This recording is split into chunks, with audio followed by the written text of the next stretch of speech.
নমস্কার। প্রথমেই সভামঞ্চে উপস্থিত আমাদের সকলের সভানেত্রী, রাজ্যের মুখ্যমন্ত্রী এবং মামাটি মানুষের সেবায় লড়াই আন্দোলনে সর্বদা নিবেদিত প্রাণ মমতা বন্দ্যোপাধ্যায়কে আমি আমার কৃতজ্ঞতা, প্রণাম, শ্রদ্ধা নিবেদন করছি। সভামঞ্চে উপবিষ্ট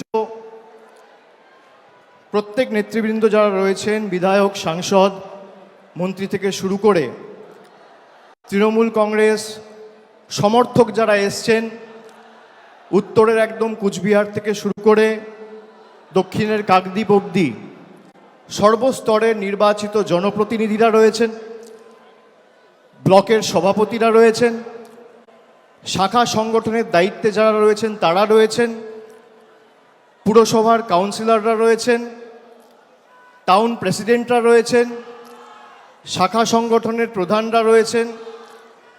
আমি সকলকে আমার অন্তরের অন্তঃস্থল থেকে কৃতজ্ঞতা জানাচ্ছি, প্রণাম জানাচ্ছি। শান্ত থাকুন প্লিজ, শান্ত থাকুন, ডিসিপ্লিন মেনটেন করুন। আপনারা শান্ত হন, শান্ত হন, বসুন, শান্ত থাকুন। আমি প্রত্যেককে আমার শ্রদ্ধা, কৃতজ্ঞতা, প্রণাম জানাচ্ছি। অনেক দিন পর আপনাদের সকলের সাথে দেখা হলো। দুর্গাপুজোর পরে, কালী পুজোর পরে উৎসবের মরশুম কেটে গেছে, নতুন বছর পড়েছে।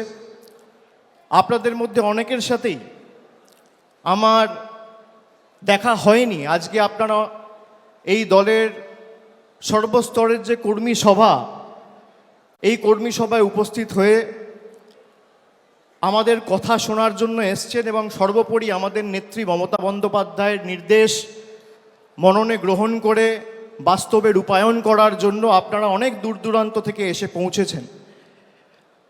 কিছু নেতাকর্মীদের সাথে আমার হয়তো হোয়াটসঅ্যাপে বা মেসেজে শুভেচ্ছা বিনিময় হয়েছে, শুভ বিজয়ার, নতুন বছরের, দীপাবলির।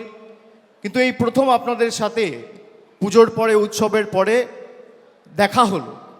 আমি সকলকে নতুন বছরের শুভেচ্ছা জানাচ্ছি। এবং গতকাল শিবরাত্রি গেছে, শিবরাত্রির সবাইকে আমি শুভেচ্ছা, অভিনন্দন এবং প্রণাম জানাচ্ছি।